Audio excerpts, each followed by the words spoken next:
Lauren says, describe the taste of froze toes. Oh, froze toes is an ice cream I ate on Haters Back Off. And yeah, woo, rest in peace. But I did have to eat a lot of froze toes. So that blue foot-looking popsicle is a real popsicle that we used to eat from the ice cream truck by our house. So it's a real thing. It's a foot with a bubble gum in the toe as a big toenail. And it doesn't taste bad. They made it with blue Jell-O, a lot of condensed cream, a lot of sugar, a lot of dairy, but they made it in a way that it wouldn't melt and lose its shape. So it had a horrible consistency. I'd say the consistency was like a melting candle, like it was like a chalky, that's what was gross. But it kind of tasted like blue Jell-O, which is fine unless you have to eat 50 in one day, and then it just tastes like poison. So I wasn't a huge fan, but anything for Haters Back Off. All right, Chad asks, who is your biggest comedy role model? Yeah, you. I don't know who said that, but sure. Oh yeah, you, for sure. My biggest comedy role model, I mean, it's my family. It really is. Like, I know that's, I've been interviewed before, and people have been like, who are your biggest role models? And I'll say, like, my grandpa, my dad, my family, and they'll be like, no, someone famous. I'm like, I don't know that do I have to? They're like, just say anyone famous, like Kristen Wiig or something. And I'm like, well, yeah, she's awesome, but I wouldn't say she's my role model. I guess the people I look up to and think are the funniest people in the world are like sitting here and my parents and my grandpa. But yeah, I'm trying to think of like people who are famous that I'm like, yes, that person. I guess you guys probably won't even know who this is, but Chris Lilly, who's an Australian comedian, I think he's a genius. He does characters. He's really funny. But yeah, I don't know. Christopher Guest, he does movies like Best in Show, Waiting for Guffman, which are some of my favorite movies. I think he's a genius. So yeah, my family, mostly. I have one from Tilly C. What is your favorite type and least favorite type of video to film? My favorite type of video to film is stuff with family or friends. Like, I had a lot of fun doing the series with Corey and Rachel where we had like snakes come to the house and I got hypnotized and like all that fun stuff. Like, that was really intense and really fun. Like, those videos were really fun to do. The videos I like the least are, I don't like doing like, there's sometimes I do videos where I'm like, oh, what am I doing with my life? Like when I have to like make hairy slime or like, you know, things like that. Yeah, you guys are like, yeah, slime! Slime's cool. But I just like, sometimes I'm like, oh, what am I doing? Sometimes when I have to like, because, you know, I like to do stuff that I find creative and fun, but then sometimes, you know, I'm a YouTuber, so you got to do what's like popular, and sometimes there are things that are popular that I'm like, oh, I don't want to do that. So I think those are my least favorite because I don't feel like I'm being creative. I feel like I'm just doing whatever's popular. That kind of goes into my question. Sophie asks, how do you deal with the content changing on YouTube?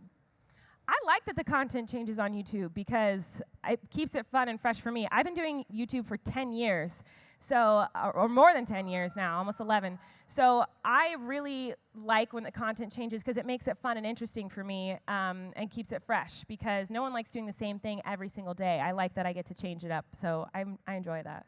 Well, good. Yeah, good. Anyone have Corey? Sure. Raya says, if you could have a meal with one person alive or dead, who would it be? Have a meal with one person alive or dead? Yeah. Oh, there's so many options. I think I've been obsessing over Gene Kelly again, who I loved growing up. Gene Kelly, who all of you are like, who was that? Which I'm offended.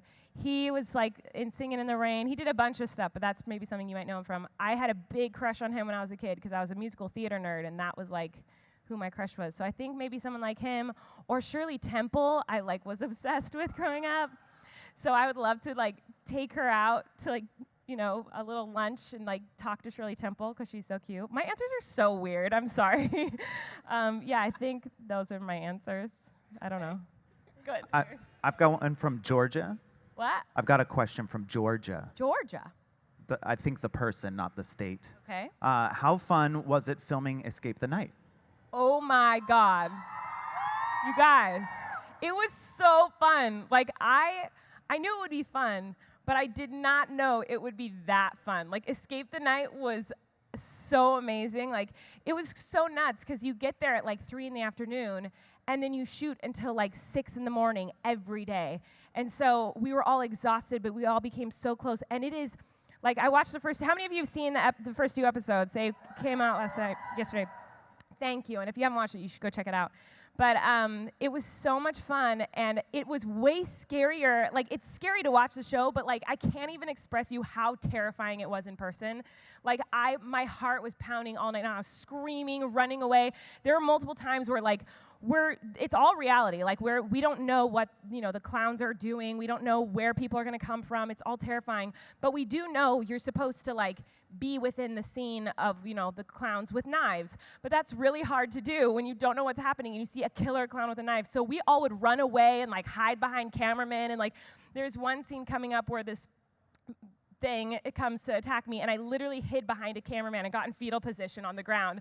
And I hear them on the walkie-talkies like, we can't use this footage, get Colleen out of there. But it's so scary, like, I can't even explain to you how scary it is, but it was so fun. We love a disco dancing queen. When it told me I was going to be a disco dancer, I was like, cool, do you know that I can't dance? Hey, you danced. I saw you dance. I did dance. For And those I did a clowns. lot of this. I was momming it up. Brianna Pacefa says, so when are you marrying Eric? Because I'm ready. I'm ready too. He's great. He's so awesome. I don't know. He's really amazing, though. He's Okay. I think we're all ready. soulmate material, y'all. Yeah. Sweetie. I approve. Elena, but a lot of people are asking, will Patrick and Miranda ever do a video together? We've talked about that. I don't know. I think it would be so bizarre. I don't know. I think I'd have to ask Netflix permission. But maybe someday we can make that happen. Christopher's all, yes. Do that first. Definitely ask their Do that permission. first. I have a question from Riley. Do you have any quote-unquote exercises to help writer's block? Oh, yes. Not necessarily exercises, because I don't do those.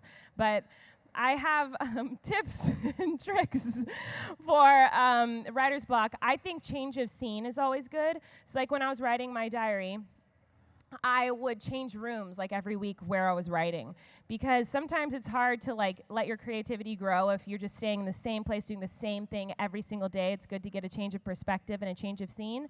So I would write in my office, and then I moved to the kitchen, which everyone hated because I completely covered the kitchen counter, the dining room table, the living room. Like, I would move locations, which just meant the entire house was a disaster of glitter and tape and Band-Aids from Miranda's book. But it really helped me to change scene, or, like, to take a walk and just go think, like, and just get out of the house. We used to do that when we were writing Haters Back Off. We would just, like, going for a walk for lunch, like, and just walking down the street was really helpful.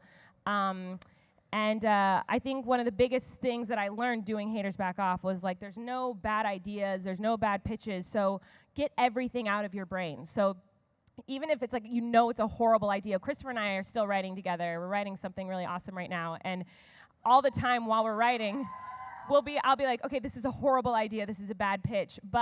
And I'll say something, and it's horrible, but luckily we're great partners, and he doesn't go, that idea sucked. He goes, okay, let me think about that. And it sparks an idea in his brain, and then he tells me that, and then it'll spark an idea in my brain, and I'll come up with that. And so getting out even your worst ideas and just getting it all out and out in the open, and then playing with it and building on it, you can come up with some of the best stories. Like in season 1 of Haters Back Off, I remember one of the writers going, what if Miranda kills someone? And I was like, that's a horrible idea. Like, I'm not doing that. Like, I'm not going to have Miranda kill someone. But we didn't say that's a horrible idea. We're like, oh, that's interesting. Let's talk about that. And then we kept going, and that's how we ended up with Miranda at an old folks' home, and a man passed away in the bed while she was performing to him, and it ended up being a really funny scene.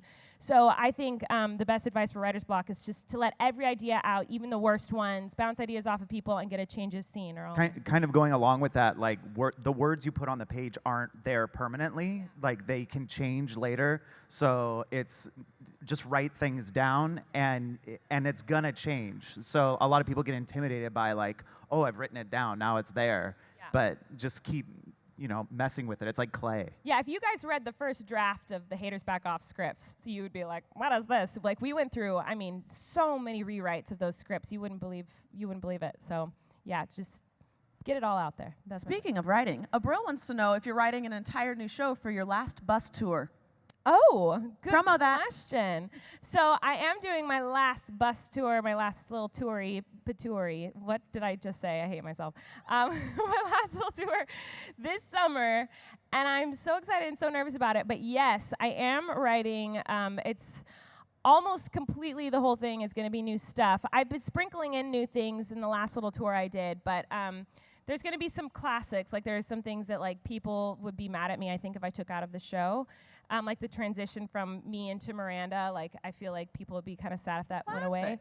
But there is a lot of new stuff, new bits, new jokes, and a lot of new audience participation and fun stuff like that. Which leads me into one of my little surprise announcement thingies. Oh, that's another question. What's your announcement? So I announced that I'm doing this last tour for a while at least.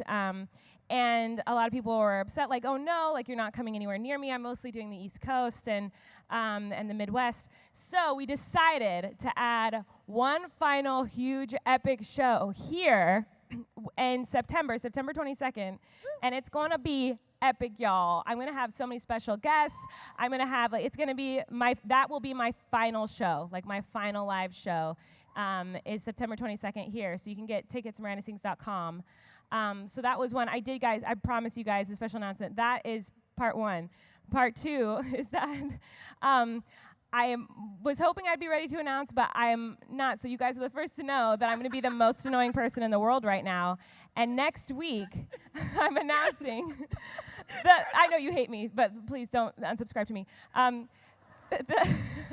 Next week, I am announcing the biggest project I have ever worked on. I am so proud of it. I didn't know when I would be able to announce it, but I can now. You guys, I'm so excited. I've been dying to tell you this. And so next week I get to tell you about it. And It's a good one. it's a good one. It's my favorite one yet.